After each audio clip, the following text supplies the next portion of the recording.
Now turn to Section 1. Section 1. You will hear a man having an interview for a job in a hotel.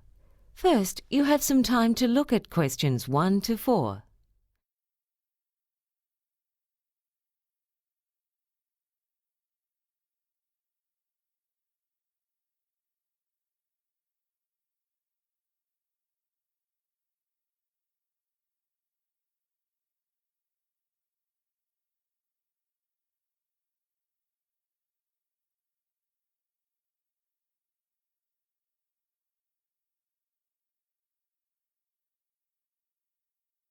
Now listen and answer questions 1 to 4.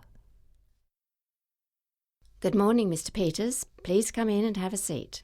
Thank you. My name's Gloria McKell. I'm the personnel manager here. Now, before we start the job interview, I just need to get a couple of details from you. Sure. Now, first of all, I'd just like to confirm I have the correct details. Your name is George Peters, isn't it? Yes. And your contact phone number is 0438 637 935? That's right.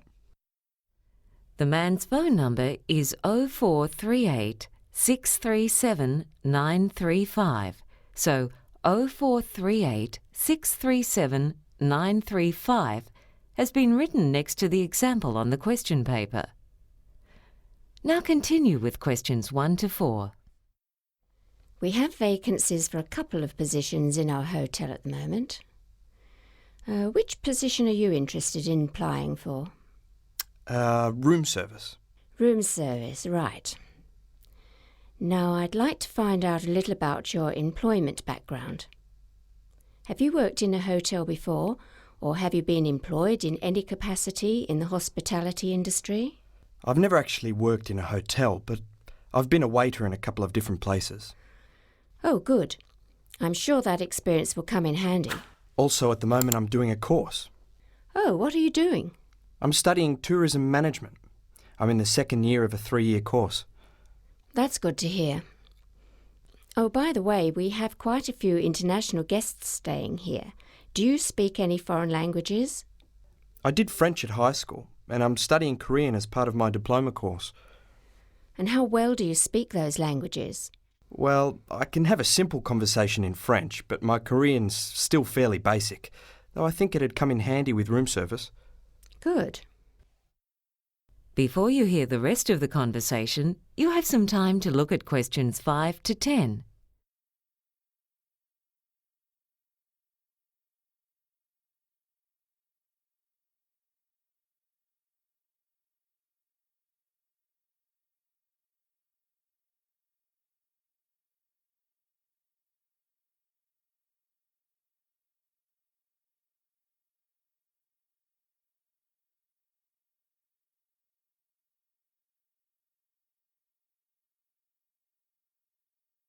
Now listen and answer questions 5 to 10. Well, I've asked you a number of questions. Now I wonder if there's anything you'd like to know about the position or about the hotel. Could you tell me what the duties are of doing room service? I mean, I've got a vague idea, but it'd be good to know exactly what it involves. Yes, of course. In fact, your duties would not be limited to room service. There are a few extra things that are now part of the job you're applying for. For instance, the porter used to carry guests' bags to their rooms, but his position has been abolished and that would now be your responsibility. Unlike a waiter, you don't take their orders for food. The kitchen staff does that by phone. Right. If you're on afternoon shift, you also have to take the afternoon newspapers to the guests who've ordered them. But if you're on the morning shift, it's done by the concierge. You're qualified to serve alcohol, aren't you? Yes. Good, because on evening shifts you may have to serve in the hotel bar. What else? If a guest calls to say there's a problem with some of the equipment in the room, if it's something simple like one of the light bulbs is blown, then you replace it. But if it's something more complex, say if the TV isn't working, you leave that to the technical staff. I see. Oh no, sorry. There's been a change in that. In fact, now all electrical work has to be done by the technical staff. It's an occupational health and safety issue. Better to be safe than sorry, I suppose. Yes. You don't have to do any of the cleaning, though you do have to remove any dirty plates the guests have used in their rooms. The cleaners are the ones who make sure the fridges have the right amount of drinks and snacks in them. There are a few other duties, but basically room service plays an important role in maintaining guest satisfaction, and so a friendly attitude and efficiency are what's required. Oh, that goes without saying. And could I ask about the pay and conditions? Of course. The pay is $20 per hour and $25 per hour between 10 p.m. and 6 a.m, as well as on Sundays. Right. And what's provided by the hotel? For instance, I suppose there's a uniform to wear? Yes, the hotel provides the jacket and trousers. However, you'd be responsible for doing your own laundry. Uh-huh. Oh, yeah. What about transport? Like, if we finish a shift around midnight, does the hotel pay for taxi fares to get back home? We used to do that, but now instead we allow staff to park for free on the premises. It can be very hard finding a parking space on the street around this area. Yeah, I had trouble getting a spot when I came here today. Yes, it's a busy area. I might just add that we pride ourselves on having a well-trained staff, so it's a good thing that you're doing your diploma. Yes, it's been a very interesting course so far. Good. Oh, one other thing, we also pay for medical insurance for all our employees as an extra incentive for working with us. Oh, that's good. And until recently, we provided one meal per shift as well, but that's been discontinued. Right. Well, I think that's all then. I'll give you a call later in the week and we can talk further. Uh-huh. Well, thank you very much. That is the end of Section 1. You now have half a minute to check your answers.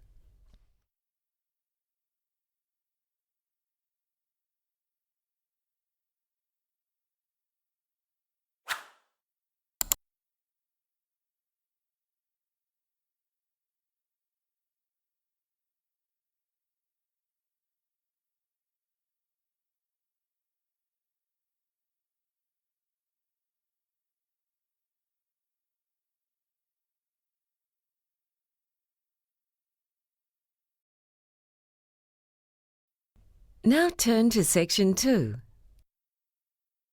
Section 2. Timothy Curtin is an officer at the Department of Immigration. You will hear him talking to foreign students at a business college regarding visa regulations. First, you have some time to look at questions 11 and 12.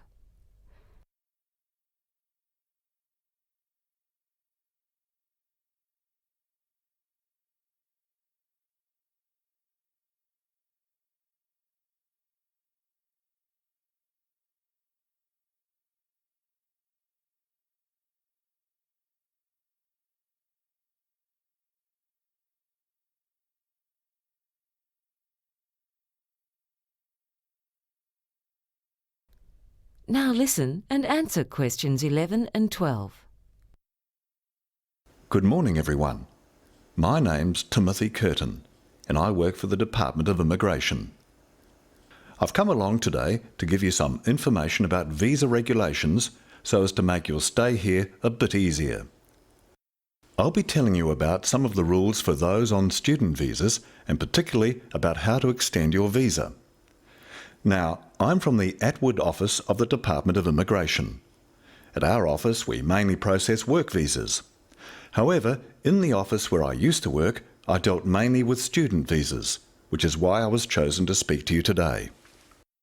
For other matters, such as residency applications or medical visas, you need to go to the Hampstead office of the department. For visas for people who are here on holidays, you can go to any office of the Department of Immigration.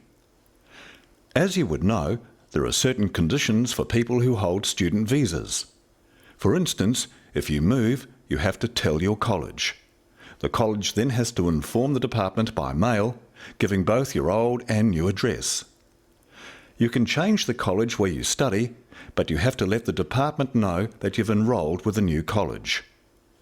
You're also allowed to work, but remember that the maximum you can work is 15 hours per week, because you're here as full-time students, so your main focus has to be on studies.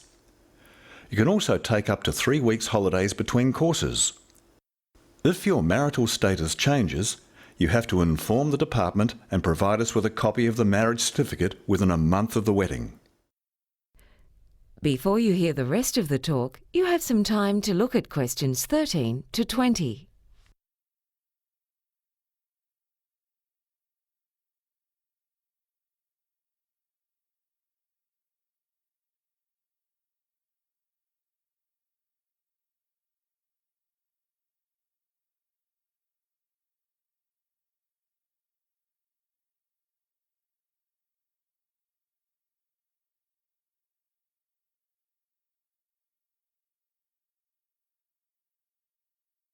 Now listen and answer questions 13 to 20.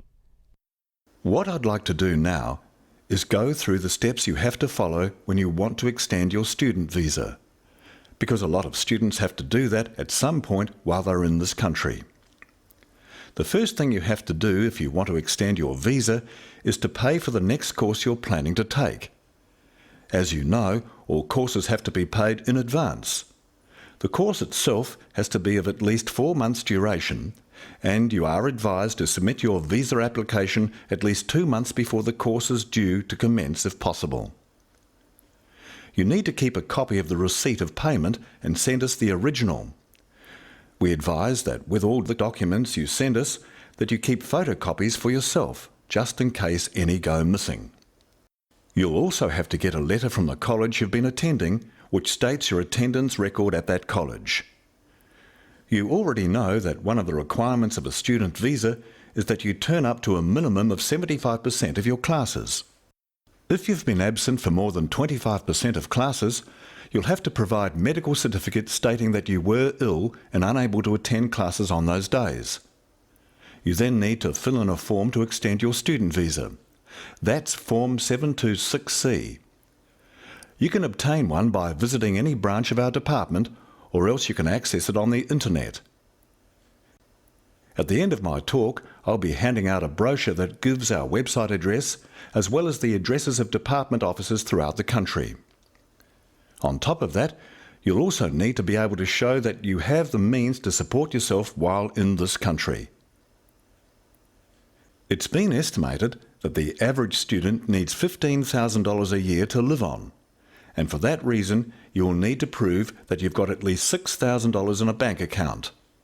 It's got to be a bank account in this country, so $10,000 in a foreign account is of no use. Of course, your passport has to be still valid. And what else? Yes, then you'll need 3 passport photos. Make sure they're fairly recent photos. You then take all these documents and the form down to the immigration office, along with your passport. As you can see, there's quite a lot to do, so don't leave it till the last minute. You've got to lodge your application, along with all the documents, at least 3 weeks before the old visa expires.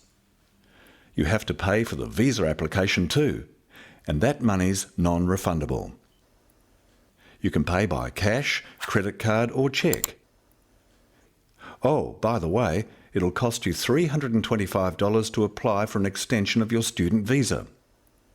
Wait, let me check that. Oh, that's right, it's gone up to $435. Then it'll take about a week to process your application. But we also have to make allowances for weekends and public holidays, and at times we have heavy workloads, so it may take as long as 12 working days before you get a reply. You might hear from us before that, but don't contact us before that period of time has passed. There may be a few things we need to ask you about before granting a visa, so there's a chance you'll be invited to an interview just so that we can check up on anything. But we'll let you know if we think that's necessary. Don't worry, if you can't remember all these things I've been talking about, they're all on Form 726C. Well, I think that's about enough from me. Now, do any of you have any questions? That is the end of Section 2. You now have half a minute to check your answers.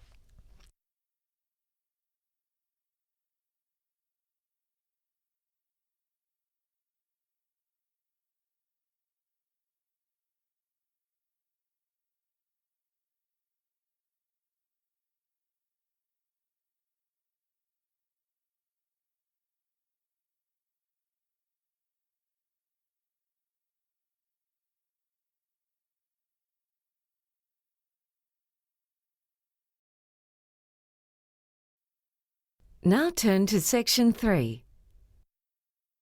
Section 3. You will hear two marketing students, Maggie and Mike, talking to their teacher about a seminar presentation that they are preparing. First, you have some time to look at questions 21 to 24.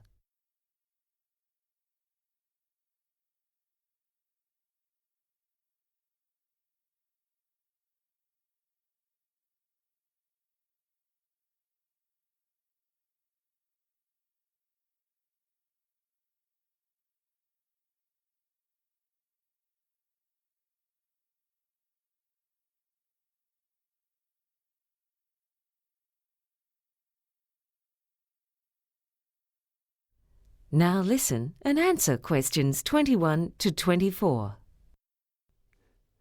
So, you two are going to give a presentation next week about the beauty industry, aren't you? Yeah, we've divided it into two sections. First we'll be looking at the place of the beauty industry in the economy. Yeah, and then we were going to look at what drives it, as well as some recent trends. That sounds like a good way of doing it. OK, Mike, how are you going to be starting off? Well, first we were amazed at the size of the industry. It's measured in billions, not millions. It's worth $160 billion a year globally. That figure includes products for hair care. They're worth $38 billion alone. Then there's makeup and perfume. I think that's $15 billion. Plus cosmetic surgery, skincare products, diet pills and health clubs. In America, more money is spent on beauty than on education. Really? Yeah. The profits of the leading company in the industry have been growing by 14% a year for the last 13 years. And the industry as a whole has been growing at a rate of 7% a year. In India, sales of anti-aging creams are growing by 40% a year. And you know the Avon ladies? Well, there are 900,000 of them in Brazil, which is more than the number of people in its navy and army. Amazing. Now, just going back a bit, you mentioned cosmetic surgery. Do you have any data on that? Yeah, it's worth $20 billion a year now, and the number of procedures they do in the US has jumped by more than 220% since 1997. Botox injections to remove wrinkles are the main thing done these days, but nose jobs and fat removal are still very common. And there's been a real boom in teeth whitening. Also, because the cost of cosmetic surgery has really come down, a lot more people can afford it now. And do you know much about the history of the industry? Well, the modern beauty industry really started up about 100 years ago. When photography became widespread, it became much easier for the public to see idealised standards of beauty, and people wanted to buy the products to make themselves look like the models they saw in magazines. By the middle of the century, scientific advances led to changes in the ingredients used in many cosmetics, which made them more affordable, and packaging made them more attractive. Before you hear the rest of the conversation, you have some time to look at questions 25 to 30.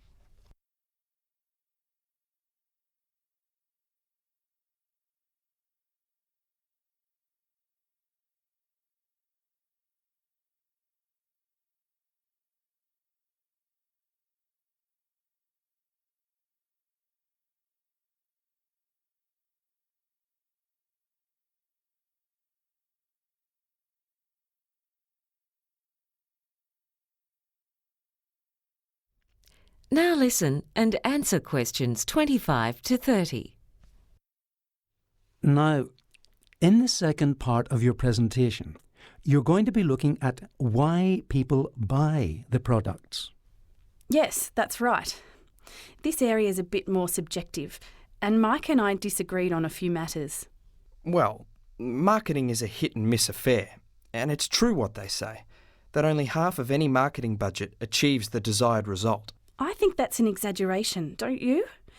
Anyway, there are powerful forces at work in the beauty industry because when it comes down to it, there's no avoiding the fact that it's all about image and that this industry is so successful because it preys on people's hopes and fears. Oh, that's a bit harsh, isn't it? It's only natural to try to look your best. Well, the guy who founded Revlon called the whole business hope in a jar. Did he? Well, that's a nice way of putting it. We found a British study of 11,000 people which concluded that people who are less attractive earn less money. And that was the case no matter whether they worked as secretaries, in sales, or as executives. And why do you think that's the case? Well, I reckon one reason is because attractive people have higher expectations and are less willing to put up with being treated badly. Yeah, but there are plenty of good-looking people with low self-esteem who do let others walk all over them. I think what it comes down to is that people in general treat good-looking people well. And it starts young. Even 3-month-old babies smile longer at faces that adults find attractive. So, who judges what's beautiful and what isn't?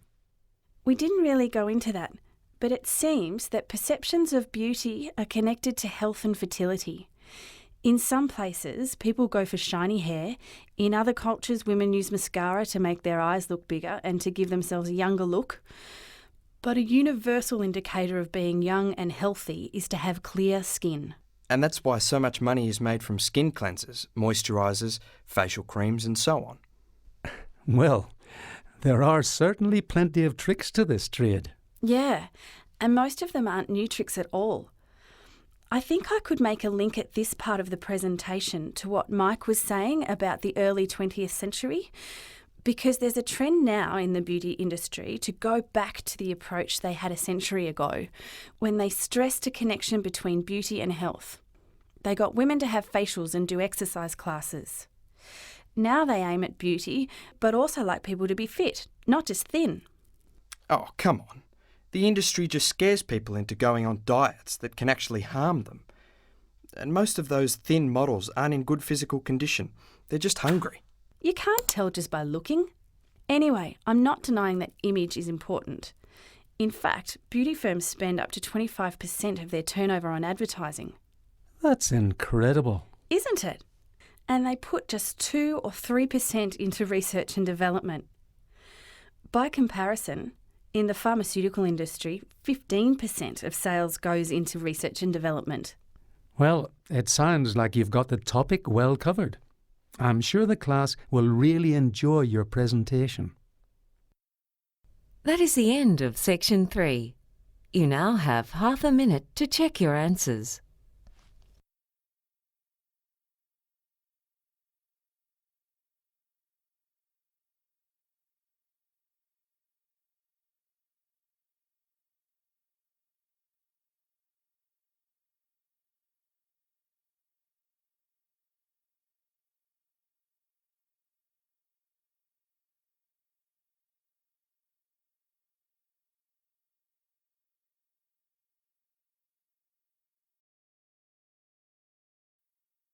Now turn to Section 4.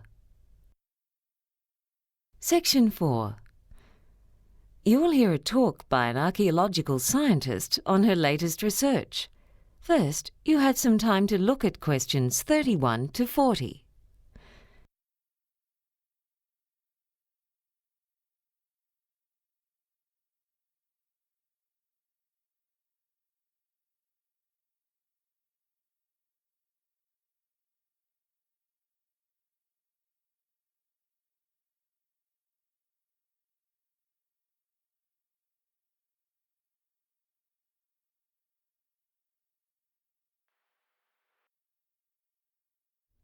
Now listen and answer questions 31 to 40. Good morning, ladies and gentlemen. Many of you may remember that in 1991, a couple who are hiking high in the mountains on the border between Italy and Austria found the body of a man who had died 5,300 years ago. This corpse was later given the nickname the Iceman. Fortunately, a complete set of clothes and a variety of gear were found on or near the corpse, and these give us further clues as to his identity. Today, I'd like to speak to you about some of the latest findings on the Iceman. Scientists have learned from the Iceman's corpse in the same way as detectives investigating a murder gather clues from the victim's body. The study of the Iceman's bones shows that he was 46 years old at the time of death, which is relatively old for people at that time. It appears that he belonged to a group from central northern Europe rather than to the group of people who lived not far to the south of the spot where his body was found. Yet it seems he may have moved around somewhat during his life. Although exactly where he spent his life is unknown, investigation of his tooth enamel suggests that he grew up in one place and then spent several decades in another area. Samples taken from his stomach and intestines give us an indication of what he'd eaten shortly before his death, including grains, though this does not allow conclusions to be drawn as to what he usually ate. However, samples of his hair show that his usual diet consisted of plants and the meat of several animals. Living in a time long before the development of modern medicine, the tattoos on his back may indicate acupuncture points, yet on the other hand they could simply be a form of body decoration. It seems that he was not in a good state of health in the last 6 months of his life. There are 3 lines, known as Bowes lines, on the single fingernail that was found. These lines occur if the nail stops growing due to illness and then starts growing again. It was initially assumed that he died of the cold in autumn because of the presence of a piece of fruit that ripens in late summer. Yet there is now strong botanical evidence that he died in spring. This is because pollen of the hop hornbeam tree was found in his intestines, and that small tree blooms only in late spring. So he may have breathed some in or drunk some water containing the pollen shortly before his death.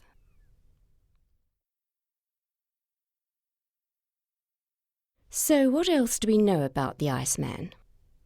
He ate a primitive form of wheat, which was baked into bread on an open fire.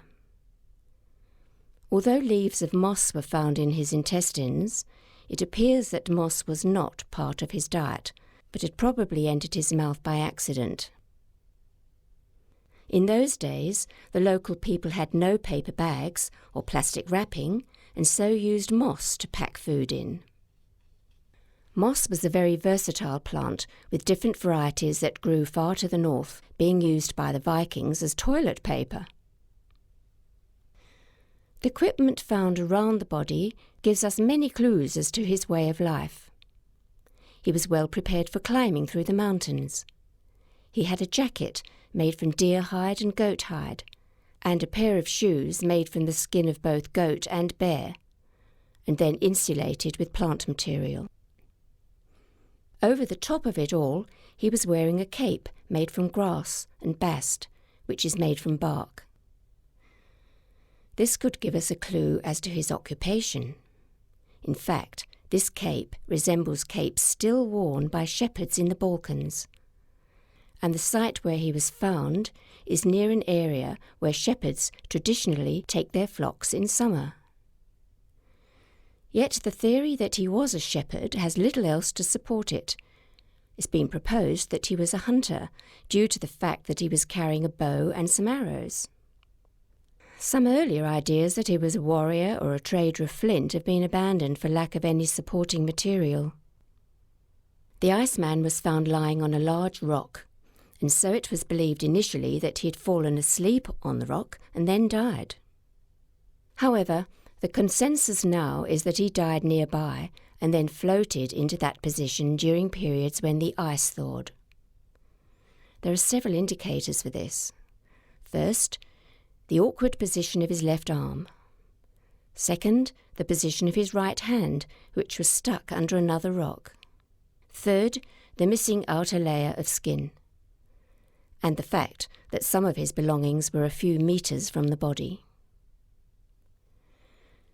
Despite these interesting findings, there are still many things that we don't know about the Iceman.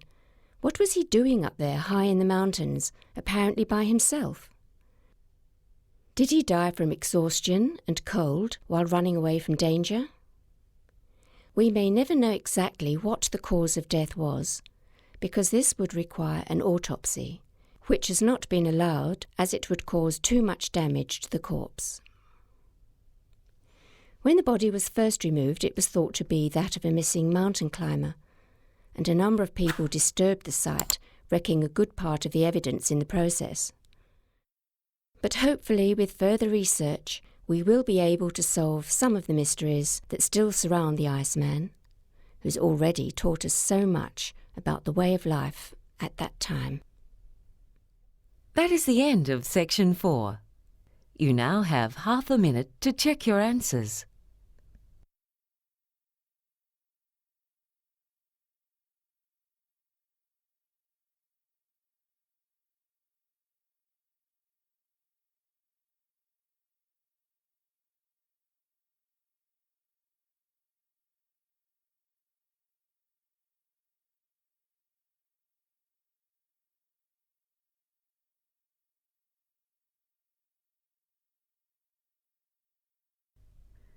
That is the end of the listening test. You now have 10 minutes to transfer your answers to the answer sheet.